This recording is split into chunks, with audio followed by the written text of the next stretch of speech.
Hello everyone, let us discuss on the topic subsidies and fish economics and fishery biology. Fisheries are an integral part of the global food system, providing vital nutrition and livelihoods for millions of people around the world. In regions like Tamil Nadu, the fisheries sector is both the economic backbone and a cultural heritage. So, before we dive into the specifics, let's define two key concepts: subsidies and fishery economics. So, subsidy means a financial support from government to industries, and fish economic means the study of allocation of resources and the management of fisheries and how these economic factors impact the sustainable fishing practices. Together they influences how fishes operate and grow. Coming to subsidies, like we define the term subsidies as a financial support from governments to industries. So in the fishery sector, this is a financial support given by the governments to the fishermen for the fishery sector to improve. So the purpose is to reduce the operational costs and promote competitiveness among the fishermen or the fishing sector. So subsidies are the financial supports provided by government to business or industries to reduce cost and encourage the production.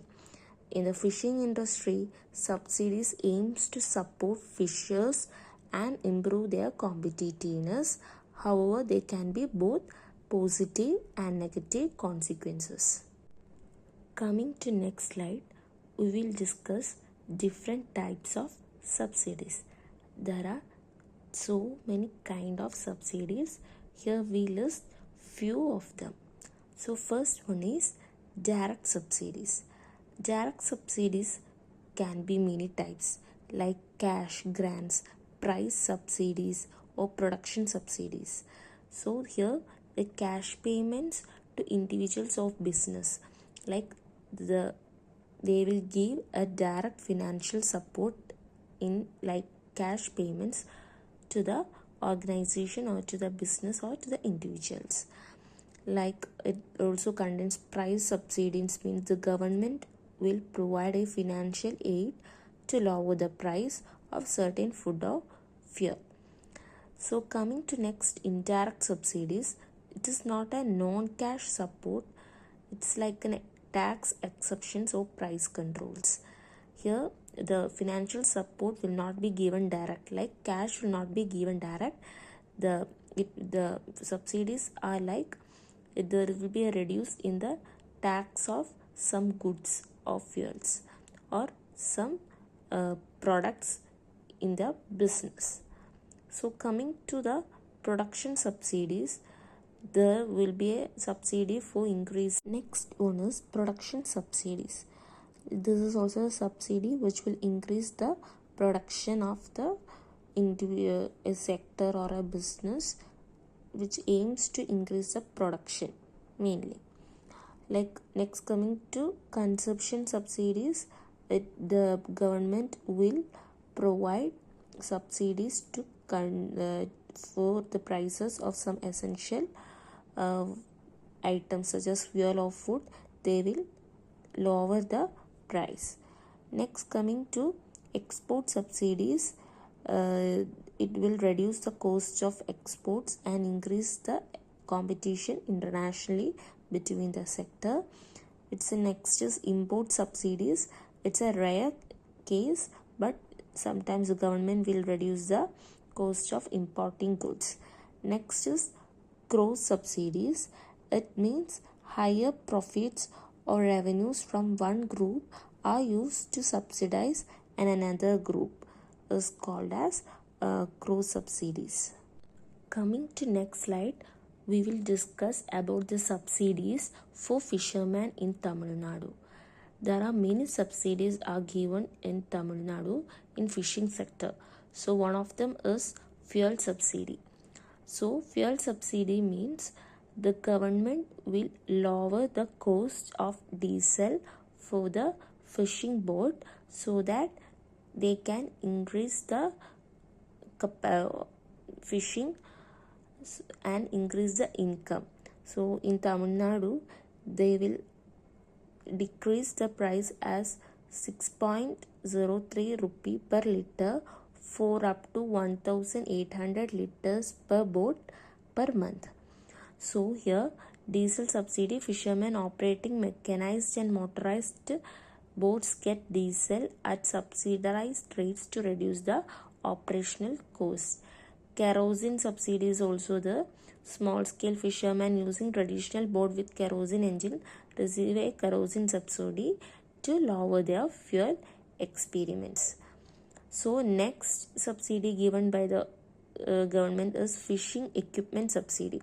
There are many equipments are required for the fishing, so the like gears, row, boat, etc. So fishermen receive financial assistance to purchase fishing gear like nets and boats. Subsidies are available for both mechanized and motorized boats, making it easier for fishermen to invest in a necessary equipment. Next, coming to housing subsidy. So using housing schemes such as Pradhana Mantri Awas Yojana and state schemes, fishermen receive subsidies to build or improve their homes, ensuring a better living condition for their families. So in Tamil Nadu, Nagapattinam regions and are all like cyclone prone area. So the fishermen and their family in that area get a subsidy of housing subsidy where they can create a house in a convenient price. Next subsidy is relief during fishing ban period. So we all of know that in monsoon period fishing is banned because it is the brooding period. So that there will not be fishing, so that 45 days the fisherman should sit in the house. So for that they should give a subsidy or a financial support are given to the fishermen, helping them to sustain their livelihoods during the period when fishing is restricted. Next one is accidental insurance. So insurance policies covers the fishermen and their families in case of accidents, and also these premiums for these policies are either fully or partially subsidized by the government, providing a financial security. Next subsidy is cold storage and infrastructure subsidy. So after the harvesting of fishing, or that to reduce the post-harvest loss, fishermen receive subsidies to set up cold storage units, ice plants, other infrastructure necessary for preserving and processing fish. They get subsidies. So this subsidy is known as cold storage and infrastructure subsidy. Next subsidy is financial assistance for women. Women in fishing families benefit from subsidies and support for small-scale fish processing and marketing activities through self-help groups and empowering them economically. So this subsidy can empower the women society to come forward in the society. So next, coming to skill development programs, fishermen are offered trainings and subsidies for skill development in modern and sustainable fishing practices, fish marketing and fish farming. So this will create an awareness among the fishermen how to use this modern technologies and all. Next is a Blue Revolution scheme. Under this central government initiative, Tamil Nadu's fishing community benefits from subsidies for developing fisheries infrastructure and modernizing fishing practices and improving fish landing centers. So next we will deal with fish economics. So fish economics means the study of allocation of the resources and the management of fisheries and how economic factors impact the sustainable fishing practices.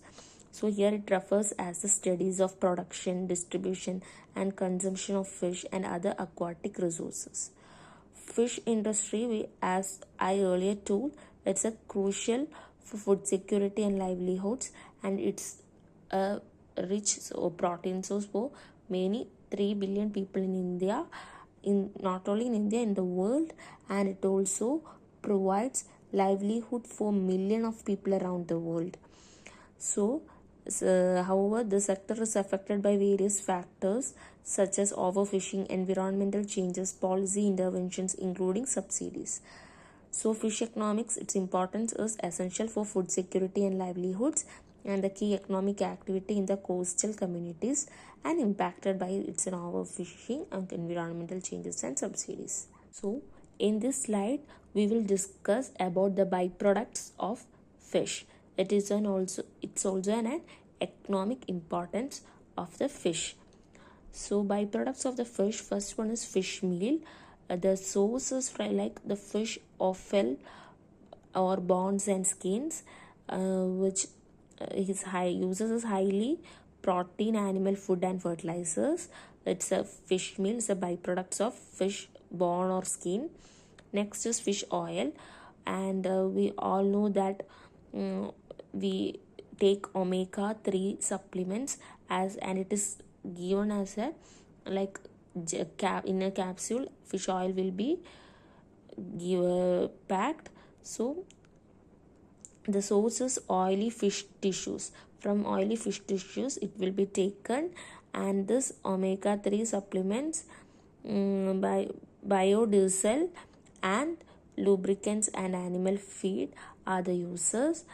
And next, coming to the next is byproduct is collagen and gelatin. So here the source is fish skin, bones and scales. It's mainly collagen and gelatin is used in the cosmetics and pharmaceuticals and food industries. Next byproduct is an isinglass. Isinglass is also it's a source from gelatinous substance obtained from the dry swim bladders of fish.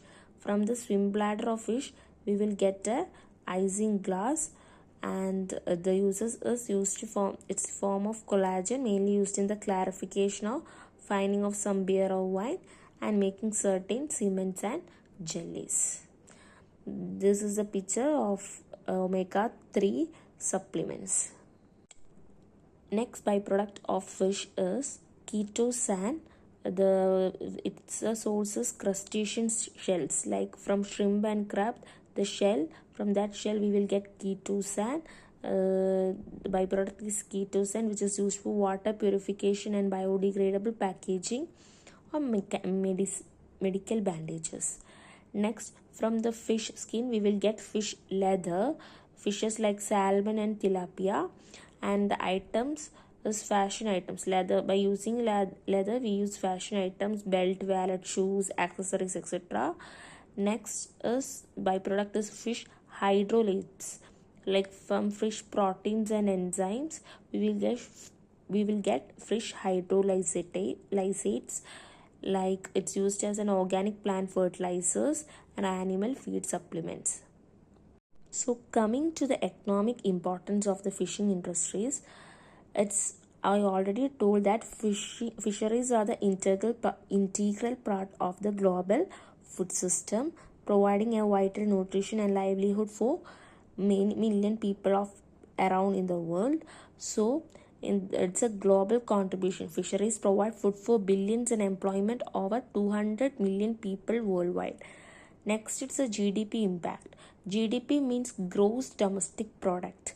So in many coastal countries, fishing contributes significantly into gross domestic product and trade, and by providing there will be a critical foreign exchange income. So by just contributing to GDP, it can also increase the critical foreign exchange income. So the trading and also this income will be increased. And livelihood, fishing is essential for the livelihoods of millions, especially in developing nation where it support subsistence and small scale fishers. Next slide deal with the role of subsidies in fishing economics. So subsidies in the fishing sector often provide enhance the fishing capacity and like fuel infrastructure etc, and support struggling industries and maintain jobs, and it will give job for a million of people, encourage technological advancement in the industry. However, subsidies can distort the market prices and increase competition and lead to unsustainable practices if not managed well. Like while subsidies bring economic benefits, they also pose a significant challenges like overfishing, depletion of the marine system, or environmental harm are some of the unintended consequences if subsidies are not carefully managed. So risks like market distortion, overcapacity, unsustainable practices are the risks. Impact of subsidies on overfishing. So here, like previous slide, I told about the harmful subsidies can lead to overcapacity and stock depletion, and it can also disrupt the marine ecosystem. Like if the subsidies are given, so there will be an overfishing in the vulnerable areas, and this can disrupt our marine ecosystem or biodiversity loss, and a long-term economic inefficiencies can be created uh, in that area. And also there is environmental consequence like resource depletion will be there, reduce the long-term industry sustainability. So it should be used in a proper way, then only we can get a profit from the subsidies. Next slide deal with balancing subsidies and sustainability. Challenge for policymaker is to balance the economic and social benefits within the sustainability of marine resources. Reforming subsidies can involve phasing out harmful subsidies, reduce the financial incentives that contribute to overfishing. So the government should take an initiative to reduce the financial incentives that contributes to overfishing. The regular checkup is needed for this type of subsidies. Strengthening the governance. Implement strong regulation for fishery management, including quota systems, monitoring, and enforcements. Like supporting small scale fisheries, promote subsidies that benefit small scale and sustainable fisheries that depend on healthy ecosystems. Next one is encouraging sustainable practices. Subsidies should focus on research, innovation, and practices that conserve marine resources. So these are the actions should taken by the government to reduce the financial, like to reduce the depletion of the marine ecosystem or overfishing or environmental harm. So coming to conclusion, we had deal with what is subsidies, what are different kinds of subsidies, and what are the subsidies in Tamil Nadu, and what is fish economics, and what are the byproducts of fish economics. And we come across many subsidies which have both negative environmental consequences and positive environmental consequences, which promote the healthy ecosystems and long-term resource management. And effective subsidy reform is crucial for balancing the economic needs of fishermen within the preservation of marine biodiversity. The two are reform efforts and call to action. Reform efforts like critical for sustainability and long-term health of marine ecosystem. Call to action is a policy makers must balance economic benefits with economic sustainability. Thank you.